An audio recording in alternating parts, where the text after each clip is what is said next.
এবার বামেদের কথা বলতে হচ্ছে, কারণ প্রত্যেকটি রাজনৈতিক দলই আজকের দিনে দাঁড়িয়ে কেউ মিছিল করছে, কেউ সভা করেছে। যেমন সিপিএম এর তরফ থেকে আজকে মিছিল করা হয়, ধর্ম নিরপেক্ষতার স্বার্থে আজকে মিছিল করেছেন। মিছিল হেঁটেছেন কারা? বিমান বসু, মোহাম্মদ সেলিমরা, তারা মিছিল করেছেন এবং ধর্ম নিরপেক্ষতার পক্ষে তারা আবারও সওয়াল করেছেন। আজকে যেখানে মিছিল হয়েছে, আজকে একেবারে রাজাবাজার পর্যন্ত, পার্ক সার্কাস থেকে রাজাবাজার পর্যন্ত মিছিল হয়, হেঁটেছেন বিমান বসু, মোহাম্মদ সেলিমরা। ধর্ম নিরপেক্ষতার স্বার্থে দেশের সমস্ত মানুষকে এক হতে হবে, মিছিল থেকে এই বার্তা সিপিএম রাজ্য সম্পাদকের।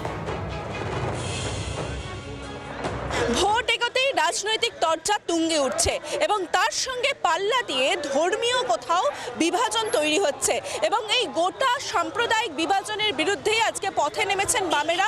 একেবারে আমরা দেখতে পাচ্ছি মোহাম্মদ সেলিমের নেতৃত্বে মিছিল এগিয়ে চলছে। পার্ক সার্কাস থেকে শুরু হয়েছে, মিছিল যাবে রাজাবাজার পর্যন্ত।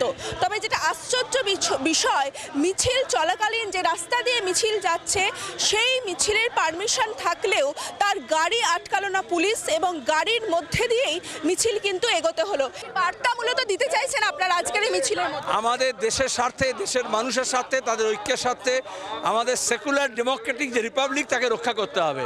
আজকে গণতান্ত্রিক ধর্মনিরপেক্ষ যে ব্যবস্থা তাকে ভেঙে দেওয়া হচ্ছে।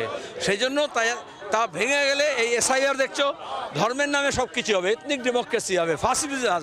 সাম্প্রদায়িক শক্তির একেবারে বিরোধিতা করেই আজকে তাদের এই পথে নামা এবং ভোট যত আসবে তাতে সাম্প্রদায়িক রাজনীতি যেন বাড়বাড়ন্ত না হয় এবং তাতে যাতে কোথাও আগুন না জ্বলে, সেই বার্তা নিয়ে আজকে তারা পথে নেমেছেন। তবে তাদের বার্তা আদতে কতটা এই ভোটে কাজে লাগে সেটাই দেখার। ক্যামেরা অমিতের সঙ্গে রক্তিমা দাস, জি 24 ঘন্টা, কলকাতা।